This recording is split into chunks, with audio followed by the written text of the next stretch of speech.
nama gue Stephen. Balik lagi ke sesi self-improvement. Di video kali ini adalah lanjutan dari video sebelumnya. Jadi, buat kalian yang belum menonton video tersebut, kalian bisa cek playlistnya di sini, supaya kalian bisa mengikuti pelajaran kali ini.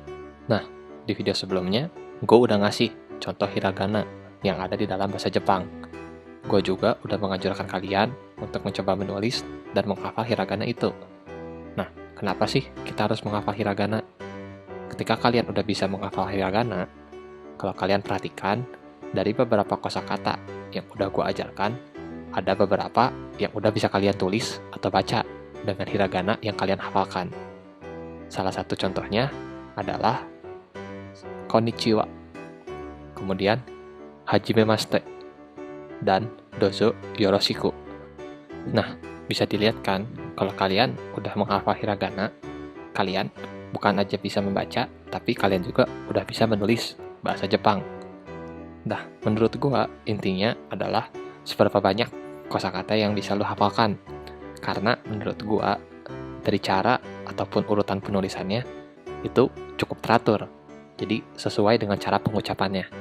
Jadi, ketika kalian udah memiliki kosakata lebih banyak, dan kalian bisa menghafal hiragana, kalian bakal bisa menulis ataupun membaca bahasa Jepang dengan lebih cepat dan lebih mudah. Nah, gua ada beberapa tips bagi kalian yang mau mencoba menghafalkan hiragana. Dari tabel yang kemarin gua belikan, ada beberapa perubahan yang gua lakukan, karena gua menemukan beberapa kemiripan di antara hiragana yang ada. Sebagai contoh, hiragana yang diawali dengan K dan G memiliki kemiripan dari cara penulisannya. Hal ini juga sama dengan hiragana yang diawali dengan huruf S dengan Z. Nah, kemudian yang diawali dengan H itu mirip dengan hiragana yang diawali dengan B dan P. Kemudian hiragana yang diawali dengan huruf T itu mirip dengan hiragana yang diawali huruf D. Nah, jadi menurut gua yang butuh kalian hafalkan pertama kali adalah hiragana yang memiliki awalan K, S, H, dan T. Jadi, ketika kalian udah hafal hiragana dengan awalan di atas, akan lebih mudah buat kalian buat menghafal sisanya. Selanjutnya, gue bakal mengajarkan beberapa kosakata baru. Yang pertama adalah sayonara, yang artinya adalah goodbye dalam bahasa Inggris atau selamat tinggal dalam bahasa Indonesia. Yang kedua adalah ja mata, yang artinya adalah see you later dalam bahasa Inggris atau sampai berjumpa lagi dalam bahasa Indonesia. Yang ketiga adalah shitsureishimasu, yang artinya adalah goodbye dalam bahasa Inggris atau selamat tinggal dalam bahasa Indonesia. Nah, apa sih perbedaan sayonara dengan shitsureishimasu? Keduanya kan artinya sama. Sayonara dipakai ketika kita belum akan bertemu lagi dalam waktu yang lama dengan orang yang kita ajak berbicara. Bisa ketika kita akan pergi ke luar negeri atau ke kota lain. Nah, tapi yang dimaksud pergi ke luar negeri atau ke kota lain, itu maksudnya kita pergi untuk pindah tempat tinggal. Jadi, ada kemungkinan kita tidak bertemu untuk waktu yang lama dengan orang yang kita ajak berbicara. Nah, yang selanjutnya adalah ja mata. Itu dipakai ketika atau kepada orang yang sepantaran atau seumur. Tetapi ini juga bisa dipakai untuk kegiatan formal. Hanya kita harus berhati-hati. Kata-kata ini tidak bisa dipakai untuk orang yang lebih tua atau memiliki jabatan lebih tinggi daripada kita. Jadi, hanya dipakai untuk kepada orang yang sepantaran atau seumur. Nah, untuk shitsureishimasu itu bisa dipakai di dalam kondisi formal kepada orang yang lebih tua atau memiliki jabatan lebih tinggi. Tetapi, arti asli dari shitsureishimasu sendiri adalah I am doing rude things dalam bahasa Inggris, atau saya melakukan hal-hal yang kasar atau tidak sopan dalam bahasa Indonesia. Tapi shitsureishimasu juga bisa berarti sorry dalam bahasa Inggris atau maaf dalam bahasa Indonesia. Nah, di video sebelumnya gue ada mengajarkan kata watashi yang berarti saya atau I am dalam bahasa Inggris. Nah, di Jepang sendiri ada beberapa cara lain untuk mengatakan kata tersebut. Salah satunya adalah boku dan ore. Nah, kapan sih pemakaiannya? Boku dan ore biasanya hanya dipakai sama pria. Jadi, watashi sendiri biasanya dipakai dalam konteks yang formal. Tapi, biasanya dipakai secara informal hanya oleh wanita. Jadi biasanya kalau di Jepang, watashi itu lebih banyak dipakai oleh wanita dalam kondisi yang casual. Sedangkan untuk pria banyaknya menggunakan boku atau ore. Nah, tapi apa sih bedanya boku sama ore?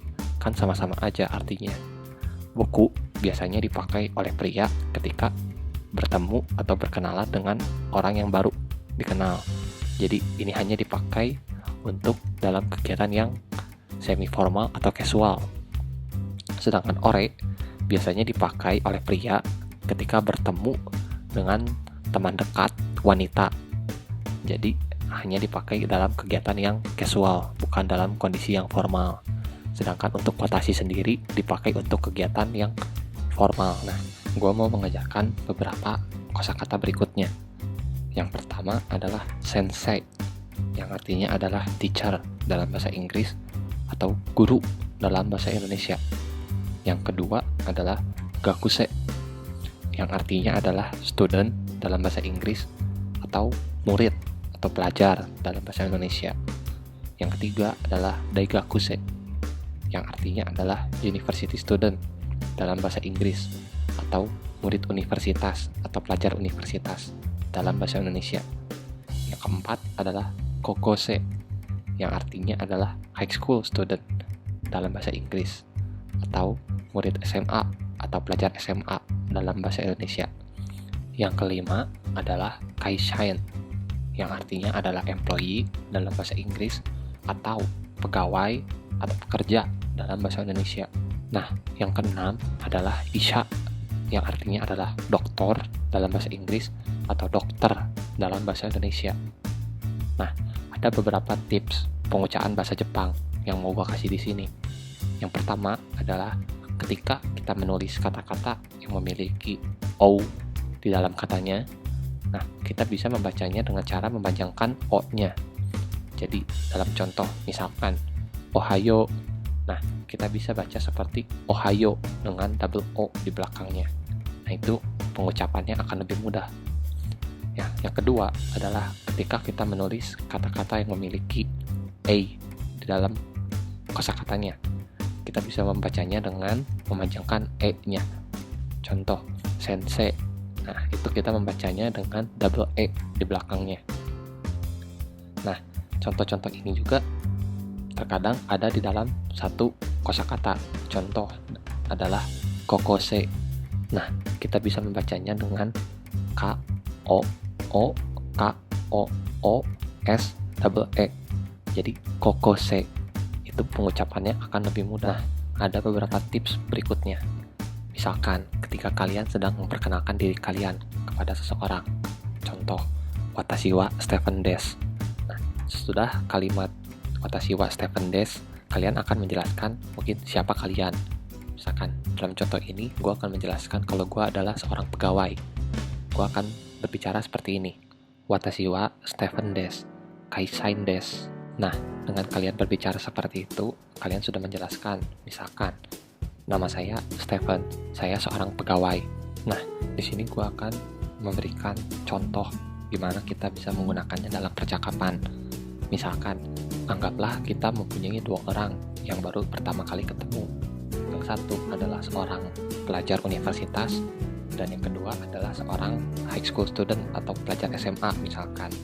Nah, mereka akan berbicara seperti ini. Yang pertama, konnichiwa, akan dibalas dengan konnichiwa, hajimemashite, watashi wa namanya Des, daigakusei Des. Nah, bisa dibalas dengan nama orangnya San, hajimemashite, watashi wa namanya Des, kokosei Des, doso yoroshiku. Bisa dibalas lagi dengan nama orangnya San, dozo yoroshiku. Nah, paling segitu aja dulu pelajaran di video kali ini. Semoga kalian terbantu dan mendapatkan ilmu baru.